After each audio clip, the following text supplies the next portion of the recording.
Here we go. Hi, everyone. This is Dr. Micah Hamilton, CEO and co-founder of Appear on Zoe Corporation. We also have a foundation. My words are a little mixed today.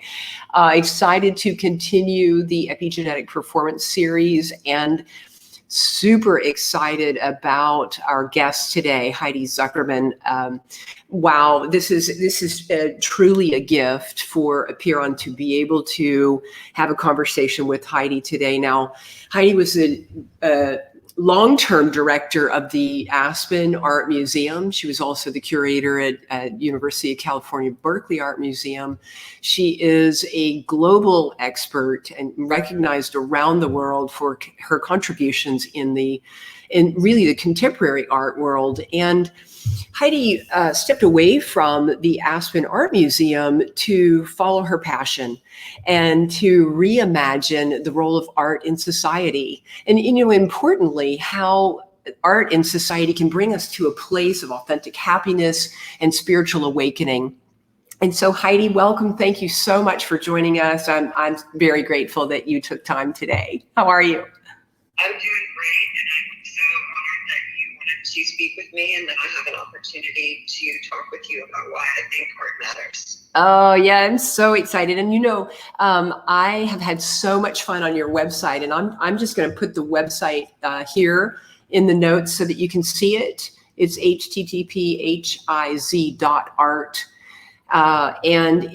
Your website is incredible. I love that you just interviewed Lance Armstrong recently. I love your 2 books on conversations with artists and your mission of bringing art into just sort of a new structure for us so that we can use it to enhance our lives and expand consciousness. Art has, I think, been considered by many to be inaccessible, really. And so can you tell us more, I think, first about what prompted you to step away into this bigger global mission that you're undertaking? So my goal has always been to connect people to art and artists to make their lives better. And what I realized is that I was moving from a more kind of discrete and finite group to larger concentric circles of groups. So when I first started off, I had an alternative space with my former husband, and I loved the exhibitions that we did. And everyone that came, though, was already initiated into the art world. You had to know us, you had to know how to find the space, and you had to be willing to go to, frankly, not great neighborhood, and all of these things that are kind of associated with art in a broad way, like an edgy location, something that might be a little bit weird or scary. And then I wanted to leave that realm and go into kind of a broader realm, which is why I joined the museum field and first worked at the Jewish Museum in New York. And that was, a broader audience, and then continued to have kind of broader and broader audiences, and then ultimately felt like the museum space was still a space that would be intimidating to the uninitiated, even when, I worked hard to remove all of the barriers of entry, including the cost of admission and working with our guides to make people feel welcome. It still was an impediment because there was still a physical structure that people needed to enter into. Mm-hmm. So the idea is to try and take art into the broadest possible realm and give people the opportunity to access it somewhere that they already feel comfortable, the comfort of their own home. And ironically, we're talking now at a time where people are in their own homes all the time. So it was, I think, a prescient decision to make, and I hope that the impact that we can have in terms of giving people this opportunity now, particularly in a time of crisis, that it can allow a kind of a shift in consciousness.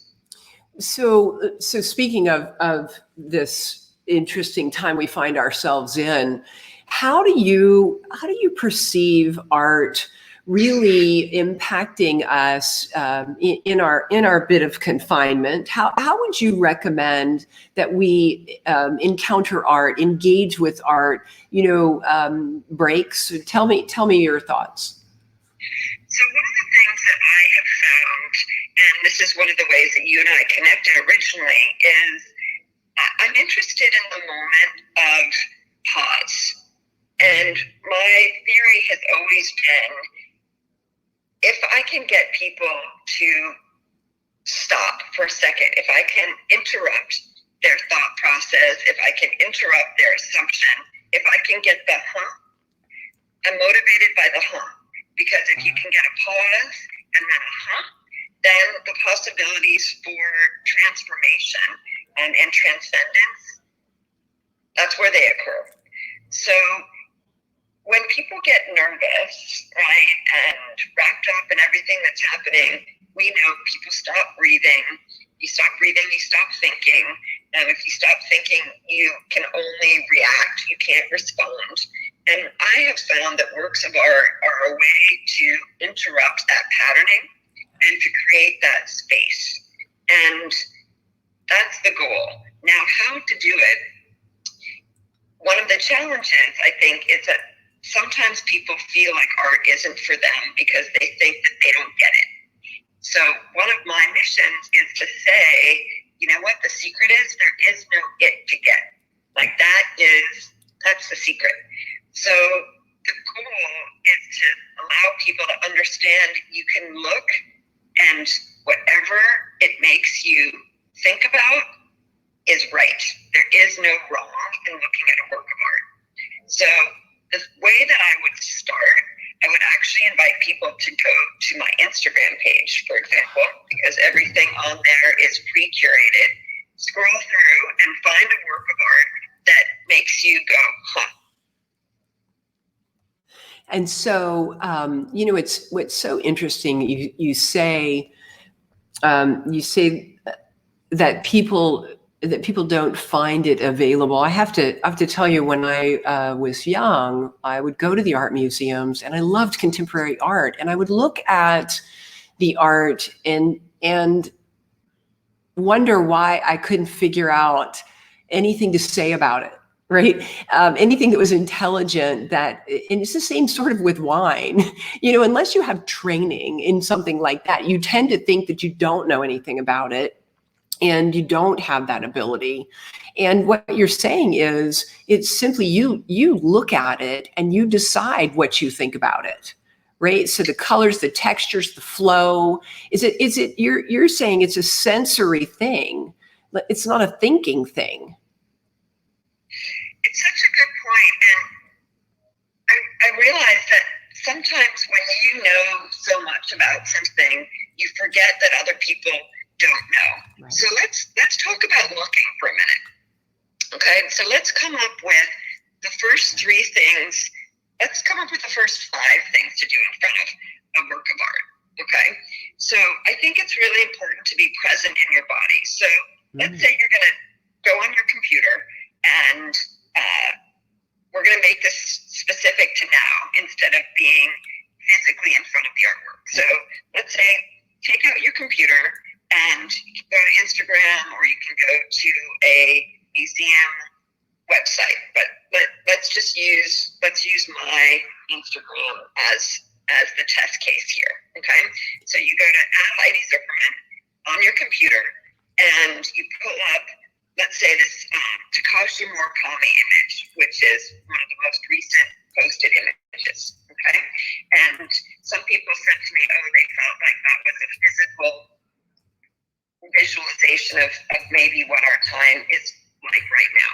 Okay, so you pull it up on your screen and let's get everyone to stand in front of it. Okay, so you feel both your feet on the ground, you relax your shoulders, you exhale. Okay, so the first thing that I'm going to suggest that you do in front of a work of art is the same way that you start to meditate. Okay, you feel your body. You feel your body. Okay, so then once you feel your body, then you can start to relax your mind a little bit.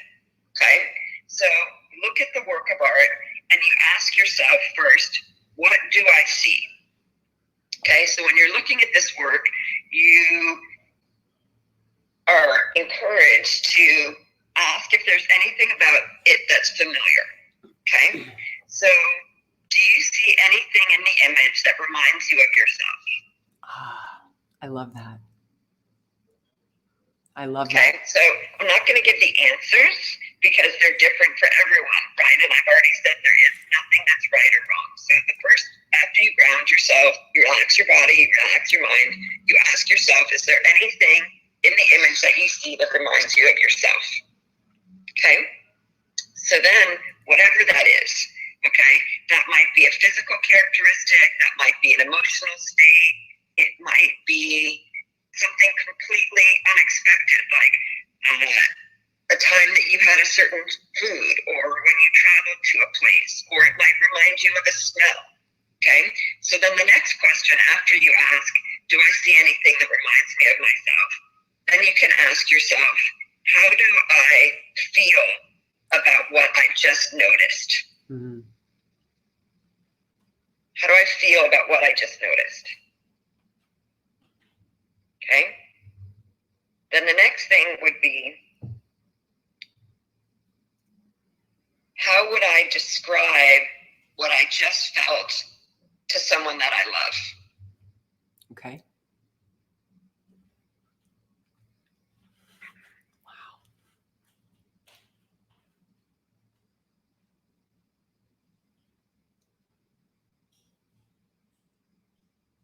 And then I think I would ask, do I care? Right? That's a good one. Right? Yes. Do I care? And then I would come back to the artwork again and look for something unexpected. What do I see there that surprises me? Hmm.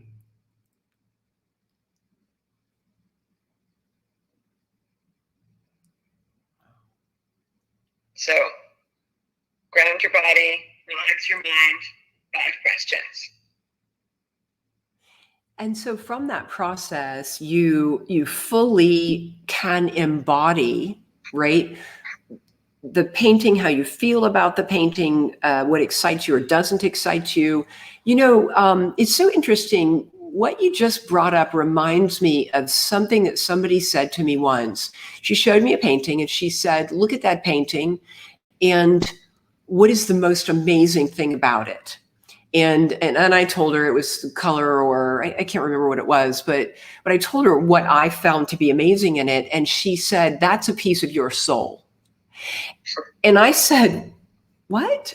And she said, yes, everything that we notice, that we love in an image or in the experience around us is resonating with a piece of our soul. And I didn't understand it. I really didn't understand it at the time.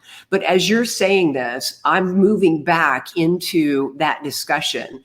And it almost sounds like that's partly what you're saying too, is that we notice beautiful things because why? Why do we notice beauty, and how does that beauty really inform this human experience? Well, you just brought up so many touchstones for me. The idea of the soul and the idea of beauty. And I want to talk about both of them. So I have a theory that every work of art is actually a self-portrait of the artist.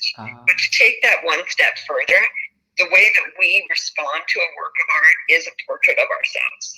So whether the essence of how we most know ourselves is located in our soul or somewhere else, I think that that's a great phrase for capturing this kind of idea.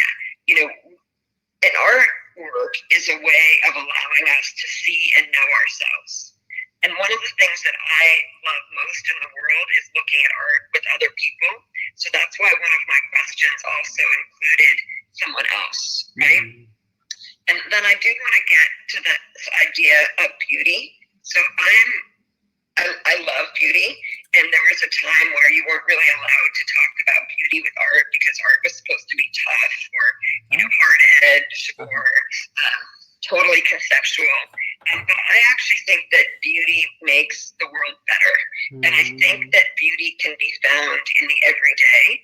And I think obviously different people have different definitions of what beauty is. So an artwork that someone may find arresting or alarming or upsetting, someone else may find that to be totally beautiful. And something that someone else finds beautiful, someone else may find to be, redundant or unnecessary or,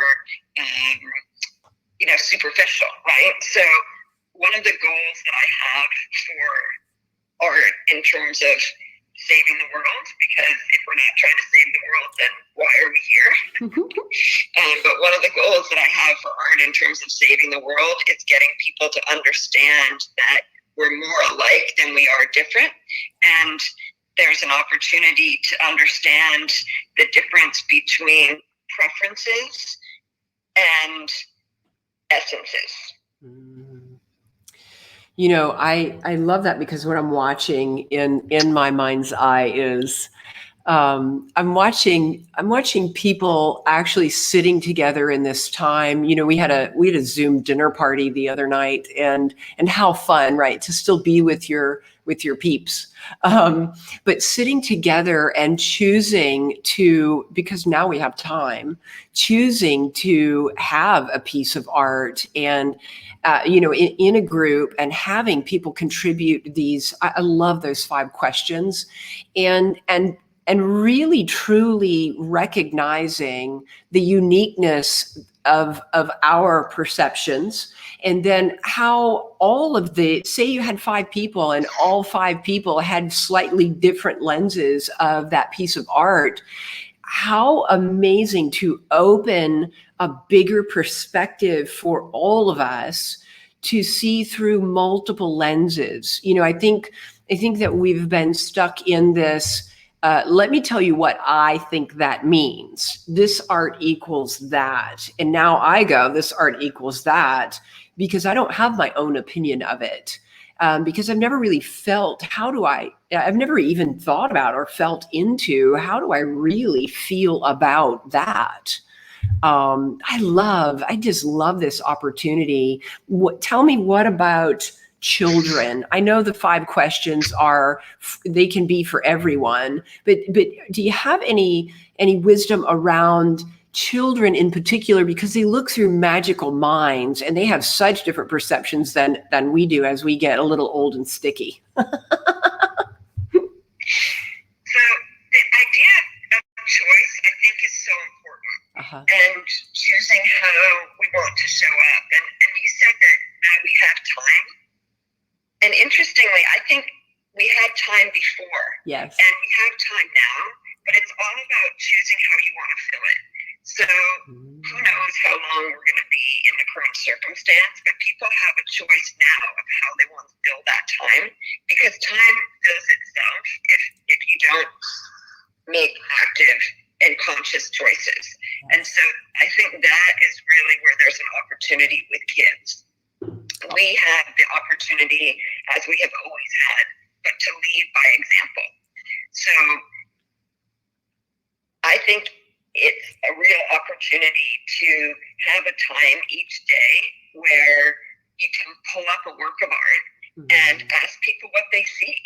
So that art is an incredible space for teaching and for learning. And so what you talked about in terms of people thinking, well, the way that I see this is I'm going to make that the dominant way. I'm going to make everyone else see the work of art the way I see it. Well, you could be talking about anything in the world. You could be talking about politics. You could be talking about economics. You could be talking about religion. This idea that this is the way I see it, so I'm going to dominate and put my opinion about what this thing means right out there in the world. So if we have the opportunity to use an artwork, which is really non-threatening, right? Because let's be honest, a lot of people, most people, frankly, don't care about art. So that's why we can kind of pull this trick, right? Or a jiu-jitsu move where we get people to think about or talk about something that there are no high stakes around art.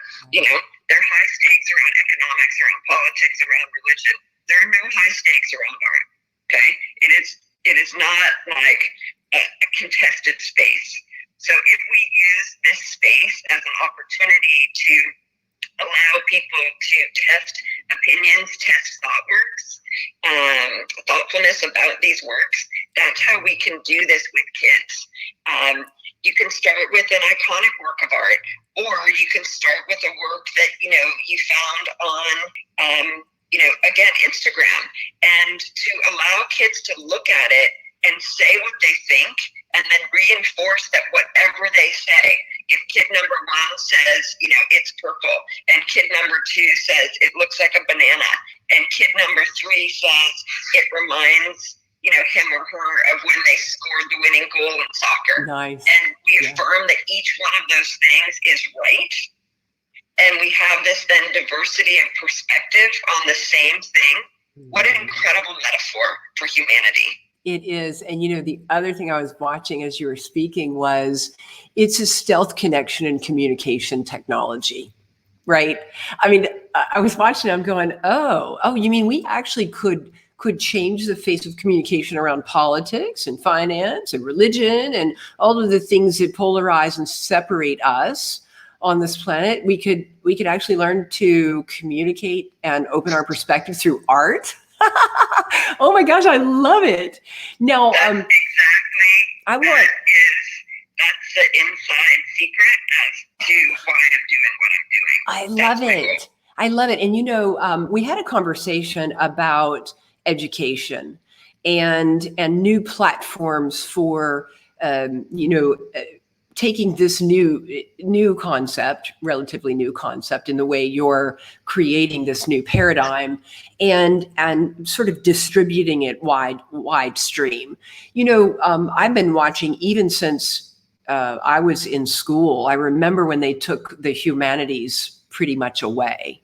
And so many people were excited because people were going to do science and math and all of these things that were designed to create and innovate and make things better for us.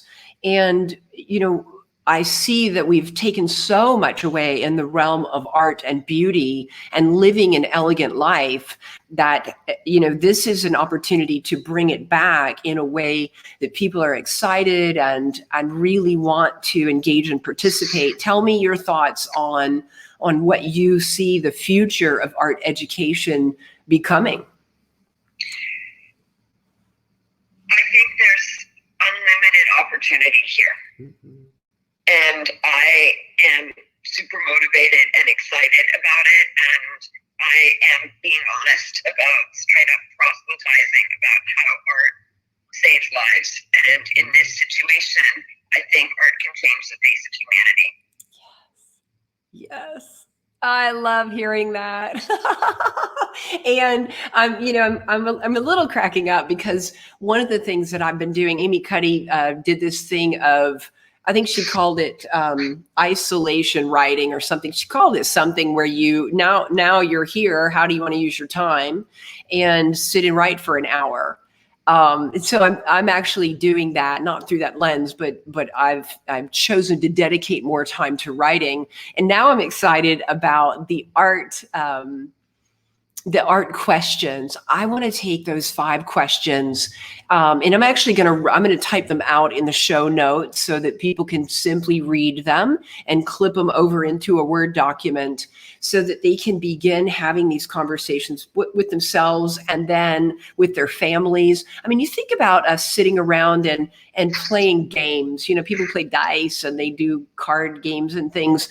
What if we started playing, discover the connection of art or discover the beauty of art?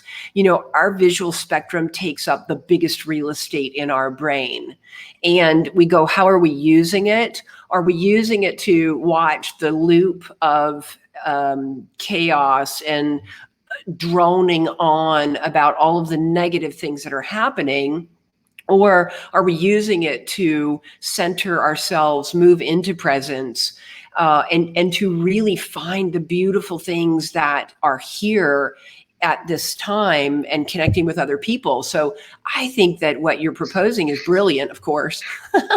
And I think we should do a challenge. Let's do an art challenge where people decide what would you say would be the ideal gentle entry for an art challenge, like a step challenge. How many pieces of art per week do you think is ideal as a prescription? I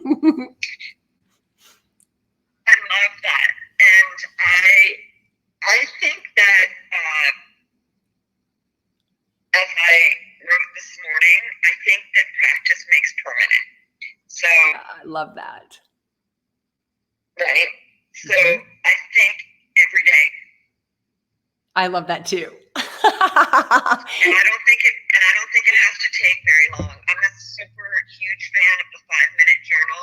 I am a huge fan of the fact that every minute of meditation counts. I am not a 20 minutes in the morning, 20 minutes in the evening kind of person. I 600 days in a row today of meditation. Some days that's a minute. Some days it's an hour. My sweet spot is around 7 minutes, between 7 and 9. But the idea is every minute counts. And so, the 5 questions for the work of art, one of those questions may take a second. One of those questions may take, 2 minutes. But I'm not asking for an hour. I'm just asking, look and think every day. I love that. Think and share every day. Look, think, and share every day. Would you please share with the audience the things that you shared with me in Maui, the five things that you live by every day? Would you share that with us, please? Absolutely. So I really am committed to personal rituals. I think that it cannot be underestimated how important it is to start your day doing the same 5 things, or 3 things, or whatever your number is. For mine, it's 5. So every morning I start by making my bed, and I make myself a matcha latte with oat milk. I journal, I meditate, and then I exercise. And it sounds like, that's someone who has 2 hours to start their day. I do the whole thing. The exercise takes longer. But the first 4 things, the making of the bed, the journaling, the meditating, and the matcha, that can be done in 15 minutes. And then the exercise, I can do some push-ups or sit-ups, or I can do an hour yoga class, or I can go for a run, or whatever it is. You can modulate. I modulate the time of the exercise, but I start my day with those 5 things every day. I love that. I so love that. And it's a joy to you, not a challenge. You know what? I just feel grounded and centered, and it gives me something to come back to. So before I get sucked into something else, I can just feel the comfort and the groundedness and the pride of that consistency. Oh, I so love that. Heidi, you're an inspiration. I'm just so grateful that I got to talk to you today on the show. And I'm apologizing to all of you about the audio. We had some audio glitches this morning. And so I'm hopeful that you could hear Heidi clearly. And we will definitely do this again.